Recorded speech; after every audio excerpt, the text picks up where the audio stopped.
नमस्ते, भारत एक्सप्रेस देख रहे हैं आप। आपके साथ मैं हूं रोहित पोखरियाल। हरियाणा विधानसभा चुनाव के लिए कांग्रेस ने 2 लिस्ट जारी कर दी है और अब तक 41 कैंडिडेट्स के नामों का ऐलान हो चुका है। पार्टी ने पहलवान विनेश फोगाट को जुलाना से उम्मीदवार चुना है।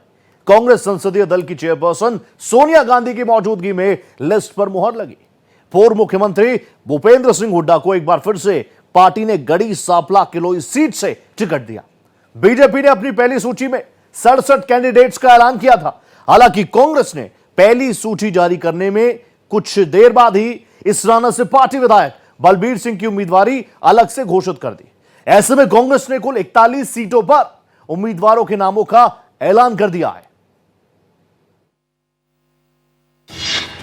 कांग्रेस हाईकमान होशियार, 2 लिस्ट में 41 उम्मीदवार।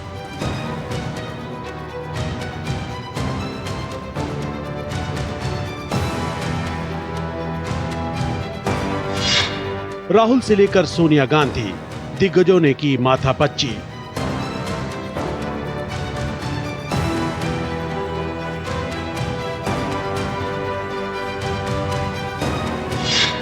लिस्ट में ज्यादातर मौजूदा विधायक पहले से तय थे टिकट।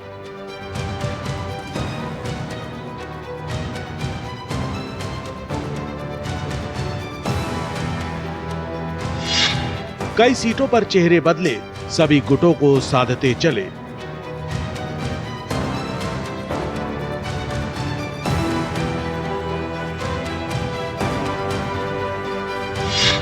हुड्डा खेमे को बहुमत, सेल्जा समर्थकों को भी कई टिकट।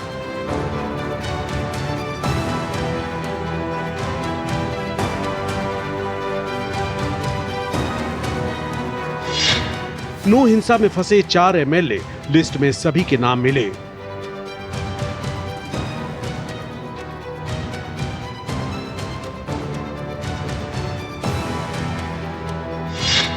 जाट एससी चेहरे सबसे ज्यादा, हुड्डा फोगाट, मलिक से सहारा।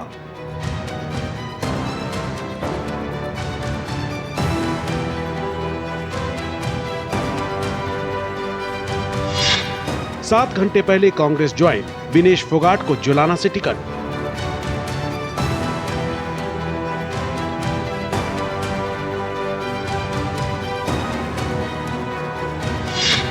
कांग्रेस लिस्ट में कई मुस्लिम चेहरे, राहुल ने दिए संकेत गहरे।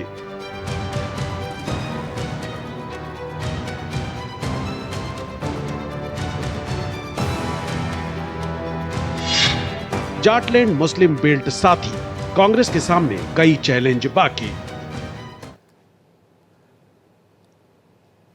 कांग्रेस ने अपनी सूची में जाट, एससी और ओबीसी पर फोकस किया है। इसके साथ साथ कांग्रेस ने मुस्लिम, ब्राह्मण, सिख और पंजाबी उम्मीदवार को टिकट देकर समीकरण साधने की पूरी कोशिश कर ली है। हालांकि कांग्रेस ने अपने पुराने चेहरों पर ही दांव खेला है। नए उम्मीदवार बेहद कम टिकट हासिल कर पाए। ज्यादातर मौजूदा विधायकों को ही पार्टी ने चुनावी रण में उतारा है। हरियाणा चुनाव के लिए कांग्रेस हाईकमान ने सेफ गेम खेलने की कोशिश की। इसी वजह से 2 लिस्टों में सिर्फ 41 उम्मीदवारों की घोषणा की। कांग्रेस हाईकमान की चिंता, बीजेपी ने एक साथ 67 उम्मीदवारों की पहली लिस्ट जारी की थी, जिसके जारी होते ही 24 घंटे में मंत्री और मौजूदा विधायक समेत 32 नेताओं ने पार्टी छोड़ दी। कांग्रेस की स्क्रीनिंग कमेटी की 4 मीटिंग हुई। उसके बाद 3 मीटिंग केंद्रीय चुनाव समिति की हुई। आखिरी बैठक में राहुल गांधी की जगह खुद सोनिया गांधी पहुंची। इसके बावजूद पार्टी बड़ी लिस्ट जारी करने की हिम्मत नहीं दिखा पाई। 41 उम्मीदवारों की जो 2 लिस्ट जारी की, उनमें ज्यादातर नाम तो मौजूदा विधायकों के ही रहे। इन सब के टिकट पहले से तय थे और इनकी सीटों पर दूसरा कोई बड़ा दावेदार भी नहीं था। पार्टी ने सिर्फ चुनिंदा सीटों पर चेहरे बदले। दरअसल पार्टी ये असेसमेंट करना चाह रही है कि उसके यहाँ भी बीजेपी जैसा कोई बवाल होता है या नहीं। कांग्रेस के केंद्रीय नेतृत्व ने दोनों लिस्टों में सभी गुटों को साधने की कोशिश की। कांग्रेस ने पूर्व सीएम भूपेंद्र हुड्डा खेमे के 2 दर्जन से ज्यादा उम्मीदवारों को टिकट दिए हैं और सांसद कुमारी सैलजा के समर्थक 4 विधायकों को टिकट दे दिया। हुड्डा सैलजा कैंप से अलग चल रहे पूर्व मंत्री कैप्टन अजय यादव के बेटे चिरंजीव राव की टिकट भी नहीं रोकी। कांग्रेस हाईकमान हरियाणा में सिर्फ जीत चाहता है, इसलिए ईडी जांच और नू हिंसा के केस में फंसे अपने 4 विधायकों और दूसरे दलों से आए 2 नेताओं के नाम भी पहली लिस्ट में क्लियर कर दिए। कांग्रेस की लिस्ट पर बीजेपी नेता अनिल विज ने कहा कि कांग्रेस पार्टी की एक छोटी सी उम्मीदवारों की सूची आई है, जिसमें कई दागी लोगों के नाम हैं। एक उम्मीदवार अभी भी जेल में है।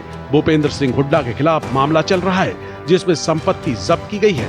एक अन्य उम्मीदवार के खिलाफ ईडी की कार्रवाई चल रही है। जो कांग्रेस की एक छोटी सी कैंडिडेट्स की लिस्ट आई है, उसमें कई दागदार लोग हैं। एक सज्जन तो आज भी जेल के अंदर है। फिर भूपेंद्र सिंह हुड्डा के ऊपर केस चल रहा है। अभी उस केस में 834 करोड़ रुपए की संपत्ति अटैच हुई है। एक सज्जन नू कांड में इन्वॉल्व हैं और एक और पर भी ईडी का कार्रवाई चल रही है। ये है कांग्रेस की पहचान। इन्हीं लोगों को ढूंढने के लिए वो इतने दिन लगा रहे थे और अभी तो 31 की आई है। अभी बाकी देखिए और कितने नगीने बाहर आते हैं। कांग्रेस आलाकमान ने सभी मौजूदा विधायकों को टिकट दिया है। इसके पीछे कई अहम वजह है। कांग्रेस का मानना है कि हरियाणा में 10 साल से राज कर रही बीजेपी के प्रति गहरी एंटी इनकम्बेंसी है। ऐसे में अगर वह अपने किसी एमएलए का टिकट काटती तो विरोधी उसे मुद्दा बना सकते थे। पार्टी फिलहाल विरोधियों को ऐसा कोई मुद्दा थमाना नहीं चाहती। कांग्रेस की लिस्ट। कांग्रेस ने मनी लॉन्ड्रिंग से जुड़े केसों में फंसे अपने तीनों विधायकों को टिकट दे दिया। इसमें सोनीपत से सुरेंद्र पवार, समलखा से धर्म सिंह झोकर और महेंद्रगढ़ से राव दान सिंह शामिल रहे। सुरेंद्र पवार तो लगभग 1.5 महीने से जेल में हैं। कांग्रेस ने अपने नेताओं, कैडर और वर्करों को ये मैसेज देने की कोशिश की है कि अगर उसका कोई नेता किसी मुश्किल में फंस गया तो पार्टी उसका साथ नहीं छोड़ती। टिकट पाने वाले कांग्रेसी नेता अब लोगों के बीच खुद को विक्टिम बताते हुए बीजेपी पर हमला भी बोल सकेंगे। पार्टी जानती है कि यदि किसी सिटिंग विधायक का टिकट काटा तो वह बगावत कर सकता है। यदि बीजेपी के साथ साथ जेजेपी और आईएनएलडी के कैंडिडेट्स का ऐलान पेंडिंग है, ऐसे में टिकट कटने की सूरत में उसका विधायक इन दलों में जा सकता है। कांग्रेस ने जाट चेहरों पर ज्यादा भरोसा दिखाया है। जाट चेहरों पर भरोसा गढ़ी सांपला, किलोई से भूपेंद्र हुड्डा, जुलाना से विनेश फोगाट और गोहाना से जगबीर मलिक समेत जाट बिरादरी के कई नेताओं को टिकट देकर इस वर्ग की बीजेपी के प्रति नाराजगी को भुनाने की कोशिश की है। विनेश फोगाट ने लिस्ट जारी होने से चंद घंटे पहले ही कांग्रेस पार्टी ज्वाइन की थी। बता दें, जून में हुए लोकसभा चुनाव में जाट बाहुल्य रोहतक, सोनीपत और हिसार सीट पर कांग्रेस ही जीती थी। इसके साथ कांग्रेस ने अनुसूचित जाति उम्मीदवारों को जाटों के बराबर रखा। कांग्रेस लिस्ट में एससी। कांग्रेस ने 2 लिस्टों में कई एससी चेहरे उतारे। होडल से 5 साल पहले चुनाव हारे पार्टी प्रदेशाध्यक्ष चौधरी उदयभान को फिर टिकट दिया। जून में हुए लोकसभा चुनाव में हरियाणा की दोनों रिजर्व सीटें सिरसा और अंबाला में पार्टी जीती थी। राज्य की 17 रिजर्व विधानसभा सीटों में से 11 पर कांग्रेस आगे रही थी। कांग्रेस लिस्ट में ओबीसी। पहली लिस्ट में ओबीसी चेहरों को टिकट दिया। इनमें राव दान सिंह को महेंद्रगढ़, रेवाड़ी से चिरंजीव राव, रादौर से बिशन लाल सैनी और सोनीपत से सुरेंद्र पवार शामिल रहे। इससे पार्टी ने यह मैसेज देने का प्रयास किया कि वह अकेले जाटों की नहीं बल्कि 36 बिरादरी के बारे में सोचती है। बीजेपी की नॉन जाट की पॉलिटिक्स का तोड़ निकालने का प्रयास किया। कांग्रेस लिस्ट में मुस्लिम चेहरे। पहली लिस्ट में 3 मुस्लिम चेहरों को उतारा। इनमें फिरोजपुर जिरका से मामन खान, पुराना से मोहम्मद इलियास और नूह से आफ्ताब अहमद शामिल रहे। बीजेपी की 67 उम्मीदवारों की लिस्ट में एक भी मुस्लिम कैंडिडेट नहीं था। कांग्रेस ने नूह और दूसरी मुस्लिम बाहुल्य सीटों पर वोटरों को मैसेज देने का प्रयास किया कि उसकी राजनीति में वह भी मायने रखते हैं। कांग्रेस ने लिस्ट के जरिए ब्राह्मण, पंजाबी और सिख चेहरों को भी प्रतिनिधित्व दिया है। बादली से कुलदीप वत्स और फरीदाबाद एनआईटी से नीरज शर्मा ब्राह्मण चेहरे हैं। रोहतक से भारत भूषण बत्रा पंजाबी और असंध से शमशेर सिंह गोगी सिख समुदाय से ताल्लुक रखते हैं। कांग्रेस पार्टी का मैं बहुत बहुत धन्यवाद करती हूँ, क्योंकि जब बोलते हैं ना कि बुरे टाइम में पता लगता है कि अपना कौन है। जब हम रोड पे घसीटे जा रहे थे तो छोड़ के बीजेपी को देश में जितनी भी पार्टियां हैं वो हमारे साथ में थी, हमारे दर्द को समझ पा रही थी, हमारे आंसुओं को समझ पा रही थी। मैं बहुत प्राउड फील कर रही हूँ कि मैं एक ऐसी पार्टी में, एक ऐसी विचारधारा में हूँ जो महिलाओं के साथ हो रहा अन्याय और उनके साथ बुरे बर्ताव के खिलाफ खड़ी है। वो लड़ाई लड़ने के तैयार है, सड़क से लेकर संसद तक। और मैं विश्वास दिलाती हूँ पूरे देशवासियों को कि जो मेहनत, जो लगन से हमने रेसलिंग में काम किया है, हम चाहते हैं कि देश के हर एक नागरिक को जो दर्द, जो तकलीफ हमने झेली है, खासकर महिलाओं के लिए, हर एक उस महिला के साथ में हम खड़े हैं जो अपने आप को लाचार, अपने आप को बेबस समझती है। अलग अलग व्यक्ति का अपना मत होता है किस विचार के साथ जुड़ना है। कांग्रेस इस बात को स्पष्ट करे कि उसकी मंशा क्या है, उसकी सोच क्या है। कांग्रेस की सोच, आदरणीय मोदी जी ने जो भी फैसले किए हैं देश हित के अंदर किए हैं, एक भी ऐसा फैसला नहीं है जिसका विरोध कांग्रेस ने न किया हो। और अब तो हद ही पार हुई है। कांग्रेस इस बात को स्पष्ट करे, क्योंकि ये लोग कांग्रेस के ये कभी खिलाड़ियों के नाम के ऊपर राजनीति करते हैं, कभी सैनिकों के नाम के ऊपर राजनीति करते हैं, कभी किसानों के नाम के ऊपर राजनीति करते हैं, कभी युवाओं के नाम के ऊपर राजनीति करते हैं, परंतु ये करते कुछ नहीं है। उनके नाम के ऊपर झूठ बोल करके राजनीति करने का काम करते हैं। कांग्रेस ने पहली लिस्ट में जाटलैंड कहे जाने वाले रोहतक, झज्जर, सोनीपत के वोटरों को साधने की कोशिश की। जाटलैंड में टिकट, झज्जर की चारों सीटों पर टिकट घोषित कर दिए। भूपेंद्र सिंह हुड्डा के गृह जिले रोहतक की सभी 4 सीटों पर उम्मीदवार उतार दिए। सोनीपत में भी 5 सीटों पर टिकटों का ऐलान कर दिया। मुस्लिम बाहुल्य नूह जिले की तीनों सीटों पर कांग्रेस स्ट्रॉन्ग पोजीशन में है, इसलिए यहाँ की तीनों सीटों पर मुस्लिम चेहरों के तौर पर मौजूदा विधायकों को फिर से उतार दिया। बीजेपी के गढ़ साउथ हरियाणा अहिरवाल बेल्ट को भेदना कांग्रेस के लिए चुनौती बना हुआ है, इसलिए पहली लिस्ट में दक्षिण हरियाणा की 23 में से सिर्फ 10 सीटों पर उम्मीदवार उतारे, बाकी सीटों पर मंथन जारी है। किरण चौधरी के बीजेपी में चले जाने के बाद कांग्रेस खासकर हुड्डा गुट के सामने पूर्व सीएम बंसीलाल के गढ़ रहे भिवानी को साधने का चैलेंज है। जिंद और उससे लगती बांगर बेल्ट वाली सीटों पर भी पार्टी ने ज्यादातर उम्मीदवारों का ऐलान नहीं किया।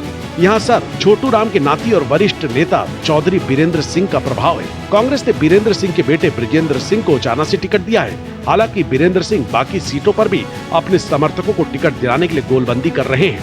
कांग्रेस ने बागड़ बेल्ट यानी हिसार, सिरसा और फतेहाबाद से भी चुनिंदा सीटों पर टिकटों का ऐलान किया। ये एरिया बीजेपी और इनेलो का गढ़ है, जिसे कांग्रेस 2019 में भेद नहीं पाई थी। वहीं कांग्रेस ज्वाइन करने के सिर्फ 7 घंटे बाद ही विनेश फोगाट को विधानसभा चुनाव का टिकट दे दिया गया। दरअसल विनेश फोगाट के जरिए कांग्रेस कई निशाने साधना चाहती है। विनेश पहलवानों के आंदोलन का सबसे बड़ा चेहरा रही। हरियाणा में रेसलिंग खासा लोकप्रिय गेम है, ऐसे में रेसलिंग में भविष्य देख रहे युवाओं को कांग्रेस अपनी तरफ खींच सकेगी। वहीं पेरिस ओलंपिक में फाइनल में पहुंचने के बाद महज 100 ग्राम वजन के कारण डिस्क्वालीफाई होने वाली विनेश फोगाट के प्रति प्रदेश में भावनात्मक लहर है। इसका फायदा पार्टी को मिलेगा। इसके साथ ही विनेश के जरिए महिला रेसलरों के साथ आंदोलन के दौरान हुए व्यवहार को लेकर पार्टी बीजेपी को घेर सकेगी। शीर्ष नेताओं के लेवल पर किसी तरह की खींचतान से बचने के लिए पार्टी ने इनकी सीटों के बारे में कोई फैसला नहीं लिया। सीएम की कुर्सी पर नजर, सांसद होने के बावजूद कुमारी सैलजा और रणदीप सुरजेवाला के चुनाव लड़ने पर अड़े रहने के बाद पूर्व सीएम भूपेंद्र हुड्डा के बेटे दीपेंद्र हुड्डा ने भी विधानसभा चुनाव लड़ने की इच्छा जता दी। हाईकमान नहीं चाहता कि पहली ही लिस्ट में हरियाणा में बने बनाए माहौल में कोई खलल पड़ जाए। हरियाणा चुनाव के लिए 5 सितंबर से नामांकन शुरू हो चुके हैं। 12 सितंबर तक नॉमिनेशन भरे जाएंगे। कांग्रेस बची हुई 49 सीटों पर भी टिकटों का ऐलान एक साथ करेगी, इसकी उम्मीद नहीं है। इसलिए 2 या उससे ज्यादा लिस्ट आ सकती है। सबसे ज्यादा विवाद वाली सीटों के टिकट आखिर में आने की उम्मीद है, ताकि नेताओं को बगावत कर निर्दलीय नामांकन भरने का कम से कम टाइम मिल सके। ऐसे में नाराज नेताओं के पास वहां जाने के रास्ते भी ज्यादा नहीं बचेंगे। बीजेपी प्रदेश में 10 साल से सरकार चला रही है। लोकसभा चुनाव का अंजाम, लोकसभा चुनाव में कांग्रेस 10 में से 5 सीटें जीतने में कामयाब रही। लोकसभा चुनाव में उसका वोट शेयर भी 2019 में 28.42% के मुकाबले बढ़कर 43.73% पर पहुंच गया। 44 विधानसभा सीटों पर पार्टी को बढ़त मिली। वहीं बीजेपी का वोट शेयर 2019 में 58% के मुकाबले गिरकर 46.06% रह गया। बीजेपी भी 44 विधानसभा सीटों पर ही बढ़त बना पाई। ऐसे में कांग्रेस को उम्मीद है कि लोकसभा चुनाव के बाद विधानसभा चुनाव में उसका वोट शेयर और बढ़ेगा। चूंकि कांग्रेसी नेता राज्य का माहौल अपने पक्ष में मान रहे हैं, इसलिए पार्टी में बगावत ज्यादा हो सकती है। कांग्रेस को 90 टिकटों के लिए 2556 आवेदन मिले हैं। इसी से जाहिर है कि प्रदेश में उसके टिकट पर चुनाव लड़ने वालों की तादाद बहुत बड़ी है। कांग्रेस की तो कांग्रेस जाने, भाजपा में जो विरोध हो रहा है उनको साथ बात हो रही है और हम उनको मना लेंगे। ये सबका अधिकार है, कोई भी कहां से लड़े, अब उससे हमारा कोई मतलब नहीं। देखिए, जो कुछ सारा घटित हुआ है उससे तो यही लगता है कि ये सब कुछ कांग्रेस का प्लांटेड था और कांग्रेस ही बैक कर रही थी। कांग्रेस खिलाड़ियों की आड़ में राजनीति कर रही थी, जो कि बहुत शर्मनाक बात है। आप राजनीति करिए, राजनीति और खेल को मिक्स मत करिए। रेसलिंग में मैंने पूरा कोशिश किया कि मैं जितनी भी महिलाओं को, छोटी बच्चियों को इंस्पायर कर सकती हूँ। मैं चाहती तो मैं जंतर मंतर पे रेसलिंग छोड़ सकती थी, और सभी लोग भी मान रहे थे, पूरा देश इस चीज़ को विश्वास कर रहा था, क्योंकि बीजेपी आईटी सेल ने उस चीज़ को साबित करने की कोशिश की थी कि हम चले हुए कारतूस हैं, हम ख़त्म हो गए हैं, हम पॉलिटिक्स कर रहे हैं।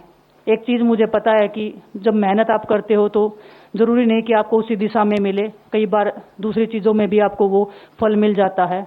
और परमात्मा ने मुझे मेरे देश के लोगों की सेवा करने का जो मौका दिया है, वो मैं मानती हूँ कि उससे बड़ा पुण्य का काम कोई नहीं हो सकता है। जहाँ तक लोगों की बात है, जहाँ तक क्षेत्र की बात है, तो ना तो क्षेत्र मेरे लिए नया है, ना मैं उनके लिए नया हूँ। हाँ, ये बात है कि बहुत गहनता से मिलने का मौका अब मिला है। मैं ख़ासतौर पर पिछले 2.5 महीने से लगातार अपने क्षेत्र में पूरा जो गांव है मैंने सारे के सारे कवर किए हैं, वहाँ पे बहुत गहराई से कवर किए हैं। और अब चुनाव औपचारिक रूप से आ गया है, टिकट भी हो गया है, तो अब अगले 4 हफ्ते उसी में व्यस्त रहेंगे। जहाँ तक प्रदेश की राजनीति का सवाल है, उसमें एज सच कांग्रेस अपने आप में पूरी तरह से सक्षम है और आज के दिन बहुत ही एक अच्छी स्थिति में है बहुत बड़ा बहुमत के साथ सरकार बनाने की। भारतीय जनता पार्टी और कांग्रेस हरियाणा विधानसभा चुनाव के लिए अपनी अपनी शुरुआती सूची जारी कर चुके हैं। तीसरी बार सरकार बनाने के लिए चुनावी रण में उतरी बीजेपी अब तक 67 उम्मीदवारों के नामों का ऐलान कर चुकी है। कांग्रेस ने 41 चेहरों से पर्दा जो है वो उठा दिया है। खास बात यहां पर यह है कि चुनावी लिस्ट में दोनों ही बड़े दल जातीय समीकरण साध रहे हैं। दोनों ही दलों ने सबसे ज्यादा जाट समुदाय को ही टिकट दिए हैं। हरियाणा की 90 सीटों पर होने वाले विधानसभा चुनाव के लिए बीजेपी और कांग्रेस दोनों ही दलों ने उम्मीदवारों की पहली लिस्ट जारी कर दी है। बीजेपी ने 67 तो कांग्रेस ने 41 नामों का ऐलान शुरुआती लिस्टों में किया है। खास बात यह है कि दोनों ही दलों का मुख्य फोकस जाति समीकरण पर है। दोनों ही दल जानते हैं कि हरियाणा का रण जीतना है तो जाति समीकरण साधना ही होगा। टिकटों के जाति समीकरण, कांग्रेस ने 13 जाट, 9 एससी, 9 ओबीसी और 9 मुस्लिम, 3 ब्राह्मण, 1 सिख और 3 पंजाबी उम्मीदवार को टिकट देकर समीकरण साधने की पूरी कोशिश की है। तो वहीं बीजेपी 9 ओबीसी, 13 एससी, 13 जाट, 9 ब्राह्मण, 5 वैश्य उम्मीदवारों को चुनावी मैदान में उतारने जा रही है। इससे साफ है कि दोनों ही पार्टी हर वोट बैंक पर बैलेंस बनाए रखना चाहती हैं।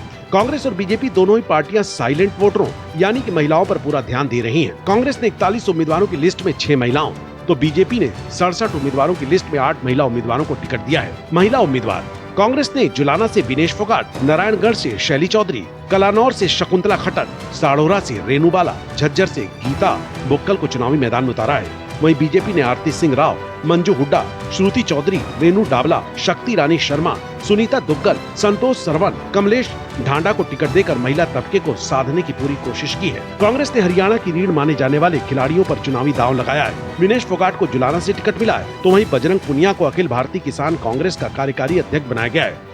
कांग्रेस जानती है कि हरियाणा में खिलाड़ियों का दबदबा किस कदर है, इसलिए विनेश और पुनिया पर दांव लगाया है। वहीं बीजेपी ने भारतीय कबड्डी टीम के पूर्व कप्तान दीपक हुड्डा को महक सीट से टिकट दिया है। मतलब दोनों ही दलों का खिलाड़ियों पर खास फोकस है।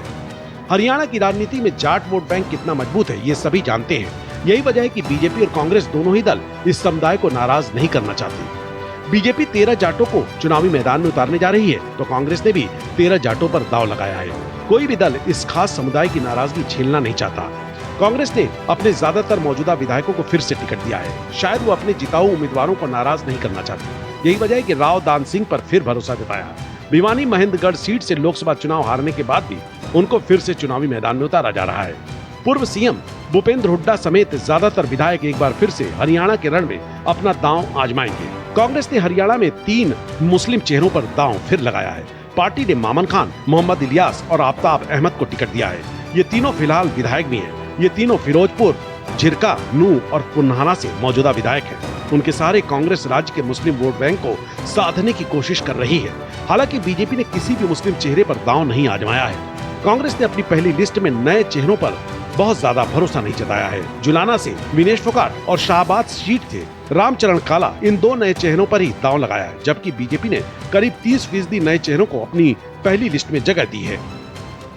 10 साल भाजपा को मौका दिया आपने। 10 साल कम समय नहीं होता साथियों। 10 साल में अगर ये चाहते तो न जाने क्या क्या कुछ हो जाता। लेकिन देश के साथ धोखा हुआ, हरियाणा के साथ धोखा हुआ, और हरियाणा का धोखा तो ये खुद मान गए। जब लोकसभा चुनाव से पहले इन्होंने अपना कप्तान ही बदल दिया, मुख्यमंत्री बदल दिया। ये जानते थे कि इनकी हारी हुई बाजी है, हारी हुई बाजी को अब ये जीत नहीं सकते। कितने ही हाथ पांव मारेंगे ये, रोज नई नई घोषणाएं की, लेकिन उसका अब कोई असर नहीं। जब मैं देखती हूँ अपनी बहनों को, महंगाई के दबाव में बहनों का घर चलाना मुश्किल हो गया। क्या कहते थे कि 1 साल में 2 करोड़ नौकरियां देंगे, और 2 करोड़ नौकरियां अगर आनी थी तो हरियाणा का भी कुछ हिस्सा आता। ना केंद्र में हिस्सा मिला और ना राज्य में नौकरियां मिली। राज्य की नौकरियों का तो ये आलम है, मीडिया के मेरे साथी यहाँ पर, कि हरियाणा आज के दिन अव्वल नंबर पर जरूर है। हरियाणा नंबर 1 है साथियों बेरोजगारी में, देश में सबसे आगे बेरोजगारी में हरियाणा। मैं नहीं कह रही, गिनती मैंने नहीं की, CMI की रिपोर्ट है। बीजेपी पहली बार अपनी ज़मीन पे अपने आप को असहाय महसूस कर रही है, और सिर्फ अब नहीं, पार्लियामेंट में जब राहुल जी ने अपनी स्पीच दी थी और उसमें जो शब्दों का इस्तेमाल किया था, ख़ास तौर पे शिव जी का और अभय मुद्रा का जिक्र जो उन्होंने किया था, और उसके अलावा कि किस प्रकार से पूरे धर्म की ठेकेदारी एक इंस्टीट्यूशन या एक संस्था के पास या एक पॉलिटिकल पार्टी के हाथ में नहीं है, वो सबकी साझी है, पूरे देश की है। तो उसके बाद से बीजेपी, क्योंकि उनका तो प्रयास रहता है, वो सोचते हैं कि हमारी तो मास्टरी है, जहाँ भी धर्म का विषय आए तो हम उसको अपने अनुसार ढाल पाएंगे, उसको अपने अनुसार तोड़ मरोड़ पाएंगे। लेकिन देश ने पिछले 10-12 साल में ये सारा खेल देख लिया है। सिर्फ मीडिया मैनेजमेंट और नैरेटिव को कंट्रोल करके जो राजनीति करने का एक प्रयास उनका चल रहा था, वो अब लोगों को समझ में आ गया, और इसीलिए उनको वो ट्रैक्शन अब नहीं मिल पा रही। वो कोशिश करते हैं। तो हरियाणा विधानसभा चुनाव में कई सारे ऐसे फैक्टर्स हैं जिससे पार पाना हर दल के लिए बड़ा चैलेंज है। जहां कांग्रेस लोकसभा चुनावों के रिजल्ट के बाद जबरदस्त तरीके से एक्शन में है, कॉन्फिडेंस में है, तो वहीं दूसरी तरफ भारतीय जनता पार्टी चाह रही है कि तीसरी बार भी वो हरियाणा पर राज करे, जनता की सेवा करे, और इसीलिए एंटी इनकम्बेंसी फैक्टर से पार पाने के लिए इस बार मैक्सिमम नए चेहरों पर दाव खेला है। देखना होगा जनता किसका साथ देती है। इसी के साथ हमारी इस खास पेशकश में फिलहाल इतना ही। दीजिए इजाजत, नमस्कार।